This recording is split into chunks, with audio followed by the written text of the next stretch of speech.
নেই। আমরা শুধু সেই দিনকে হাত ধরাধরি করে গিয়ে পেট ভরে খেয়ে আসবো।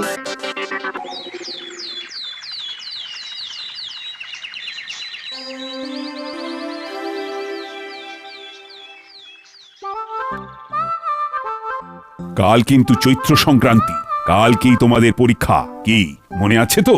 আমরা সবাই গোপালের বাড়িতে খেতে যাচ্ছি, এটাই মনে আছে আপাতত। আপাতত নতুন বছরে খাবার খেতে যাচ্ছি, সেটা কার বাড়িতে কাল ঠিক হয়ে যাবে। আমার বাড়িতেও হতে পারে, আপনার বাড়িতেও হতে পারে। আমার ঘরে হওয়ার কোনো সম্ভাবনাই নেই, কারণ আমি রাগী না। আমার মাথা বরফের মতো ঠান্ডা, আর ঠান্ডা মাথায় থাকি বলেই না মহারাজের মন্ত্রী হতে পেরেছি। হ্যাঁ, একদম ঠিক বলেছেন। আপনি এমন মন্ত্রী যে মহারাজের পাশেই ঠিকঠাক দাঁড়াতে পারেননি। মহারাজের পাশে দাঁড়াতে পারি কি না পারি সেটা তো মহারাজ দেখবেন। না না না না না, শুধু মহারাজের একার দায়িত্ব নয়, প্রজাদেরও দায়িত্ব যে তাদের মন্ত্রী কতটা বুদ্ধিমান সেটা জানা। তার মানে গোপাল, তুমি বলতে চাইছো যে আমাদের মন্ত্রী ঠিক ততটা বুদ্ধিমান নন? গোপাল খেলা শুরু করে দিয়েছে আজ থেকেই। মন্ত্রী গোপালের বুদ্ধির কাছে হার মানবেই, এটা আমার বিশ্বাস। দেখা যাক, আর তো মাত্র কয়েক ঘন্টা। বলছি, তোমরা কি আজ থেকেই শুরু করে দিলে? আজ তো মহড়া, কাল যুদ্ধ। আজ হলো মহড়া, কাল মহারণ, পরশু মোদের বর্ষবরণ, আসছে নতুন সন।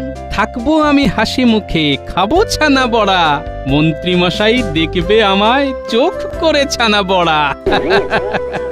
সে না হয় দেখা যাবে যে কে চোখ ছানা বড়া করে কার দিকে তাকায়। আজ মহড়াটা তো অমীমাংসিত ভাবেই শেষ হলো। মহড়া আর যুদ্ধের মধ্যেই তফাৎ আছে রাজবৈদ্য। আমি তো হাতের তাসই ফেলিনি। কাল সকাল আসুক। ও, তার মানে আপনি হাতের সেরা তাস এখনো ফেলেননি? আরে বাবা, আমি তো মন্ত্রী, আমার মাথায় তো অতিরিক্ত বুদ্ধি আছে বলেই না মহারাজ আমাকে মন্ত্রী করেছেন।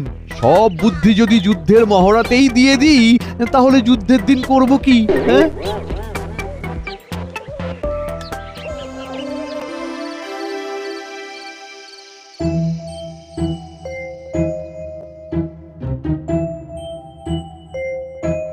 বুঝলে গিন্নি? হ্যাঁ, গোপালের হার শুধু সময়ের অপেক্ষা। আমি যে কাল জিতবই। জিতলেই ভালো, তবে গোপালকে হালকা ভাবে নিও না।